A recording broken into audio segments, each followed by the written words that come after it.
후보라고 하면서 손흥민이 12월 프리미어 리그에서 이달의 선수상을 차지했습니다. 1월 12일 금요일에 공개적으로 발표될 예정이다.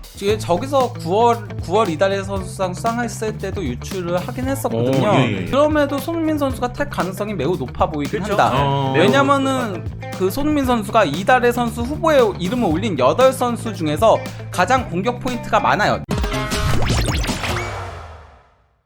손흥민 선수 이야기를 좀 해볼 텐데, 프리미어리그가 이제 공식 선정한 23-24 시즌 전반기 베스트 11에 손흥민 선수가 어김없이 포함됐다는 내용입니다. 오늘 프리미어리그 사무국이 공식 홈페이지를 통해서 요거 지금 저희가 띄워드리는 거 앨런 시어러가 선정한 그렇죠. 베스트 11이고요. 손흥민 선수가 이제 왼쪽 공격수로 포함이 됐고, 자, 시어러 같은 경우는 이제 손흥민 선수 선정 이유로 손흥민은 정말 특별한 재능을 가지고 있다.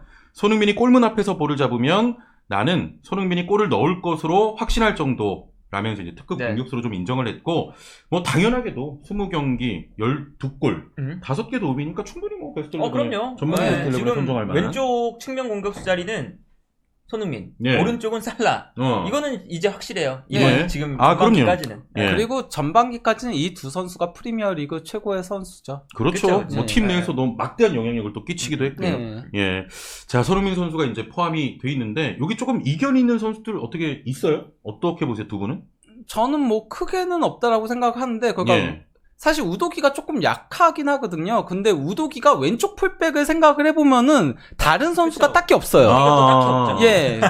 그냥 우도기가 그 징계로 빠진 경기도 있고 하잖아요. 그것 때문에 조금 약하다라고 한 건데, 그런데도, 왼쪽 풀백이 이번 시즌 좀 전반적으로 안 좋아요. 프리미어리그가. 그러다 보니까 그냥 왼쪽 풀백으로 그렇게 뽑는다면 우도기. 저라면은 다른 포지션의 선수를 저렇게 배치도 많이 하잖아요. 베스트 11 할 때는. 그렇죠. 그렇게 했을 텐데, 예. 그래서 딱히 크게 문제는 없다라고 뭐 봅니다. 풀백면으로 보면은 그냥 우도기가 뭐 큰 이견은 없다. 네. 패널은. 그러니까 뭐 저 시어러가 그 요즘에 나와서 하는 그 패널들 있잖아요. 패널들 중에 제일 합리적으로 분석하네요. 합리적이고 객관적으로. 이게 사실은 뭐 프리미어리그 공식 홈페이지에 올라왔지만 이게 뭐 공식 우리가 선정해서 이게 아니라 시어러의 개인 선정이거든요. 근데 요 딱 보면 딱 적절하게 선정을 했고, 아마 여기서 이제 뭐 그나마 가장 많이 이견이 있는 곳은 비카리오냐 알리송이냐 요 차이 정도겠죠. 그 얘기 좀 있긴 하더라고요. 요 차이 정도. 근데 저는 뭐 알리송이나 비카리오나 누가 뽑혀도 이상하지 않다라고 생각을 해서 반반이에요. 둘 다 너무 잘해서. 저는 그냥 카민스키까지 이렇게 3명이 현재 프리미어리그에서 가장 잘하고 있는 골키퍼라고 생각을 해서 예, 이거는 누가 뽑혀도 딱히 뭐라고 할 수는 없다라고 생각을 해요. 뭐 누가 돼도 뭐 이견이 없는. 그리고 이제 많은 분들이 로드리 대신에 더글라스 루이스 뽑힌 거 문제 있지 않냐 이렇게 지적들을 하시는데 로드리가 당연히 실력은 라이스보다 위죠. 저는 그렇게 생각을 하는데 로드리가 징계로 빠진 경기들이 있거든요. 그렇죠. 예, 저는 그리고 더글라스 루이스 이번 시즌 프리미어리그 최고의 수비형 미드필더 중에 한 명이라고 생각을 해서 예, 저것도 크게 문제는 없다라고 생각을 합니다. 전체적으로 좀 이견이 없는 그런 픽인 것 같아요. 대부분은 이제 혼란을 넣긴 했어요. 그러면서 제로드 보엔이 빠졌었거든요. 예, 근데 저는 제로드 보엔 넣은 거 괜찮다라고 봅니다. 혼란이 이번 시즌 골은 많이 넣고 있고 도움도 많이 올리고 있지만은 경기에 끼치는 영향력이 좀 부족해요. 그냥 너무 진짜 딱 스텝만 올리는 느낌이 들어서 저 개인적으로는 제로드 보엔 올린 게 도리어 더 낫다라고 생각을 합니다. 현재까지는. 그러니까 뭐 부상에 대한 그런 것도 고려를 전체적으로 한 것 같아요. 메디슨도 사실은 뭐 평균적으로 보면 좀 들어가야 되는 선수고 한데 어쨌든 그런 측면에서 시어러가 잘 뽑기도 했고, 맨시티는 왜 없냐? 기대감보다 못했다. 그러니까 맨시티는 어쨌든 지금 우승 유력 팀이잖아요. 그런데 왜 없냐? 기대감보다 못한 시즌이기 때문에 없는 거예요. 그러니까 뭐 다른 팀도 다 잘하긴 했지만 맨시티는 약간 더 위에 있는 팀이니까 그런 측면이 있다. 도리어 이번 시즌 맨시티에서 뽑힐 만한 선수 하면은 이제 로드리가 그나마 그렇고 또 이제 워커가 많이 거론이 되긴 하죠. 예, 워커가 이번 시즌 굉장히 좋은 모습 보여주긴 했었거든요. 감독에는 이제 에메리 감독을 선정했는데 에메리는 거의 올킬인 것 같더라고요. 거의 뭐 최고의 감독으로 지금 또 팀을 잘 이끌고 있으니까요. 자, 이게 이제 그 앨런 시어러가 선정한 뭐 베스트 11 전반기 베스트 11이었고요.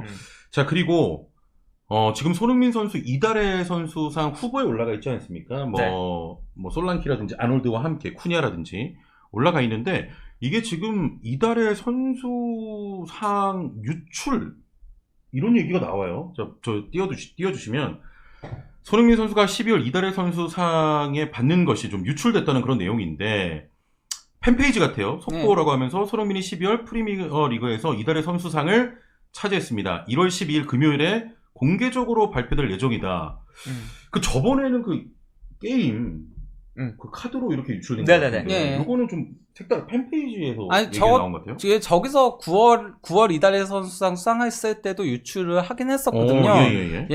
그래서 이제 그것 때문에 이걸 뽑아온 거긴 한데, 그래도 아직까지 확실하게 뭔가 있는 건 아니죠. 지난번에는, 진짜 그 EA 스포츠 체코에서 아예 카드가 유출이 됐었거든요. 그건 이제 빼박인 건데, 이번은 아직 빼박까지는 아닌데, 그럼에도 손흥민 선수가 탈 가능성이 매우 높아 보이긴 한다. 왜냐면은, 그 손흥민 선수가 이달의 선수 후보에 이름을 올린 8선수 중에서 가장 공격 포인트가 많아요. 4골 4도움이거든요. 그래서 총 8개의 공격 포인트를 기록을 했고 그나마 이제 가장 대항마로 불리는 게 솔랑키거든요. 왜냐면 솔랑키는 6골을 넣어가지고 골이 가장 많긴 해요. 근데 이런 팬투표 같은 경우는 인지도가 또 굉장히 많이 작용을 하거든요. 그러면은 손흥민의 인지도에 비빌 수 있는 이달의 선수 후보에 이름을 올린 선수는 아누드 딱 한 명밖에 없어요. 근데 아누드는 또 이제 수비 포지션이고 1골 2도움이다 보니까 아무래도 그러면은 손흥민 선수가 탈 가능성이 높아 보이는 건 사실이죠. 네, 가장 유력한 것 같긴 하네요, 손흥민 선수가. 그쵸. 뭐 아무래도 유력한 선수였고, 솔랑키냐, 손흥민이냐. 요거였는데, 아마 그 본머스 토트넘전이, 만약에 그게 본머스가 이겼잖아요? 그럼 솔랑키 쪽으로 갔을 거예요. 3대1로 이겼어요? 그것도 좀 중요한 것 같고, 이게 뭐 그런 거 여러 가지 빼놓고 보면 일단 손흥민 선수가 만약에 이번에 탄다. 타면 일단 뭐 어떤 기록이냐. 손흥민 선수가 현역 선수 중에 가장 많이 탄 겁니다. 현역 프리미어리거. 프리미어리그. 현역 프리미어리그. 있거든요. 해리케인이 있구나. 그렇죠. 살라랑 손흥민. 그렇게 되는 거죠. 지금 일단 5번째를 타게 되면 웨인 루니와 이제 반페르시와 동률을 기록을 하는 거고 손흥민 선수 위에는 지금 제라드, 호날두, 아구에로, 해리케인 요 정도밖에 없습니다. 그렇죠. 또 하나의 역사를 또 만들게 되는데 거기다가 이제 뭐 아구에로도 은퇴했고 해리케인은 바이언으로 갔고 그렇죠. 제라드 은퇴하고 호날두 사우디 있고 뭐 이런 거 고려하면은 손흥민 선수가 최다까지도 노려볼 수 있는 거죠. 여기 그 5번째 그 빠진 게 있어요. 살라. 살라가 빠졌습니다. 네네. 자, 일단 뭐 손흥민 선수 요거는 근데 많은 분들이 이거 오피셜이라고 생각하시면 안 되고 그렇죠. 이거 좀 봐야 되긴 합니다. 좀 더 봐야 된다. 일단 기록적으로는 조금 유력할 수 있다. 사실 뭐 요거 타고 안 타고가 이제 손흥민 선수의 평가에 그렇게 큰 영향을 주지 않아요. 그거는 손흥민 그렇지. 선수는 이제 애초에 이제 월드 클래스로 인정을 받은 지가 꽤나 지났기 때문에 이거 한 번 더 타서 뭐 손흥민 선수의 뭔가 이제 드디어 월드클래스 이게 아니라 이미 월드클래스다. 그리고 손흥민 선수가 그 ESM 있잖아요. 그러니까 유럽 사커 매거진 그러니까 유럽 축구 언론 매체들이 이제 통합으로 유럽 최고의 선수 베스트 11을 뽑는 그 ESM 이달의 팀에도 선정이 됐어요. 12월. 근데 이게 2020년 11월 이후 정말 오랜만에 탄 거거든요. 선정된 거거든요. 근데 손흥민 선수가 그러면 왜 2020년 11월 이후 왜 안 뽑혔냐? 이거를 얘기를 하자면은 사실 이거는 유럽 대항전을 나가야지 유리해요. 그렇죠. 챔피언스 리그를 나가고 해야 되는데 토트넘이 그동안 못 나가서 프리미어리그 득점왕 했을 때도 여기에 선정이 안 됐던 거였거든요. 네네네. 못 나가니까 유럽 대항전을. 그러니까요. 근데 이번에 순수 프리미어리그 경기력만으로 12월 이달의 팀의 유럽 전체에 뽑힌 거니까 그러면은 프리미어리그 이달의 선수 당연히 탈 가능성이 매우 높은 거죠. 그럼 손흥민 선수 5번째. 그렇죠. 5번째로 가장 많이 이제 선정된 선수가 된 거죠. ESM. 그러니까요. 그것도 5번째. 그것도 아시아 선수로 가장 많이. 근데 원래 김민재 선수가 지난 시즌 한 시즌 만에 4번으로 한 시즌 만에 4번 받아서 그래서 손흥민 선수랑 카가와랑 동률이었거든요. 한 번에 동률을 만들었거든요. 했어요. 네, 좋습니다. 자, 그리고 요것도 하나 더 소개해 드릴까요? 팀 오브 더 이어라고 2023년 올해의 팀 후보에도 좀 저렇게 올라가 있네요. 그렇죠. 이것도 뭐 선정될 가능성이 충분히 있고. 저는 선정될 거라고 봐요. 자, 여기에 더해서 손흥민 선수가 토트넘이 선정하는 12월 이달의 골에도 지금 선정이 됐는데, 본머스전 그 1대0 상황에서 좀 각도 없는 데서 왼발로 찬 골이 이제 골대 넣고 들어간 2대0을 만드는 골로 토트넘 뭐 투표에서 예, 이달의 골로 또 선정이 됐습니다. 그러니까 뭐 이번 시즌 참 손흥민 선수가 잘하고 있는 거다. 예. 네, 매우 잘하고 있다. 지금 말씀하신 것처럼 상이라는 상은 거의 뭐 많이 갖고 있는 것 같아요. 그만큼 또 전반기가 그렇죠. 굉장히 좋았고. 예. 아마도 그러니까 올해의 팀에는 혼란, 손흥민, 살라 이렇게 뽑히지 않을까 싶어요. 네. 저기 선수들 몇 면을 보니까 공격 자원에서는 네. 그렇게 뽑히지 않을까 싶습니다. 자, 좋습니다. 자, 그리고 토트넘 이야기를 조금 더 해봐야 될 것 같은데 잉글랜드 축구협회가 오늘 공식 홈페이지를 통해서 FA컵 32라운드 대진 발표했습니다. 1월 28일 FA컵 32강에서 토트넘이 맨체스터 시티를 만나게 됐습니다. 근데 문제는 맨시티란 팀을 만났다는 것도 그렇지만 손흥민이 없죠. 그러니까요. 그렇죠. 손흥민 선수가 없죠. 저희가 어제 그런 얘기를 했거든요. 토트넘이 그나마 우승을 하려면 FA컵 우승을 노려야 된다라고 했는데 하필이면 손흥민 선수 없을 때 최악의 픽을 걸렸습니다. 예, 일단 이 경기는 토트넘 후스퍼 스타디움에서 그러니까 토트넘 홈에서 열리는데 맨시티 지금 덕배도 장착을 했고 거기다가 지금 펩 가르디올라 감독이 이를 갈고 있을 거예요. 네, 뭐 원정에서 한번 좀. 토트넘 원정에서 유난히 약해가지고 맞아요. 제발 한번 이겨보고 싶다라고 했는데 이번에 이게 적깁니다. 사실 그동안 못 이겼던 이유가 손흥민 선수 때문이거든요. 네네네. 손흥민 선수가 맨시티 상대로 유난히 강해요. 지금 프리미어리그 팀들 중에서 4번째로 공격 포인트가 많은 게 맨시티거든요. 손흥민 선수가 특정 팀 상대. 아니 근데 왜 하필 이때 그러니까요. 딱 이제 그 손흥민 선수가 그 맨시티의 극상성이죠. 그렇죠, 네, 그렇죠. 딱 극상성 선수라. 네, 뭐 근데 예전 맨시티 챔스도 중에서는 뭐 손흥민 선수가 없으면 당연히 편한 경기가 좀 더 편해질 거고. 네네네. 이때는 혼란도 복귀할 거예요. 복귀할 부산에서 거고. 나올 거예요. 그렇죠. 아니 근데 확실히 지금 이거는 그나마 손흥민이 있을 때는 그때도 이제 맨시티의 우위를 많이 점칠 수밖에 없지만. 그래도 그 상성상 굉장히 강했던 손흥민 선수가 한 방을 해주면서 그렇죠. 결국 뭐 토트넘이 잡기도 하고 비기기도 했는데 이번 시즌 같은 경우도 이거는 이렇게 되면 거의 뭐 압도적인 토트넘 승리를 예견할 수밖에 없겠네요 지금. 그렇죠. 거기다가 이제 비수마 사르도 없잖아요. 손흥민만이 아니에요. 이건 좀 심각하네. 1월 28일이기 때문에 네이션스컵에 출전했던 선수도 모두 빠집니다 지금. 근데 맨시티는 없어요 지금 출혈이. 그러니까요. 그렇죠. 거기다 덕배 혼란까지 이제 돌아온다면 굉장히 어려울 것 같은데 베르너가 나오겠죠 이 경기는?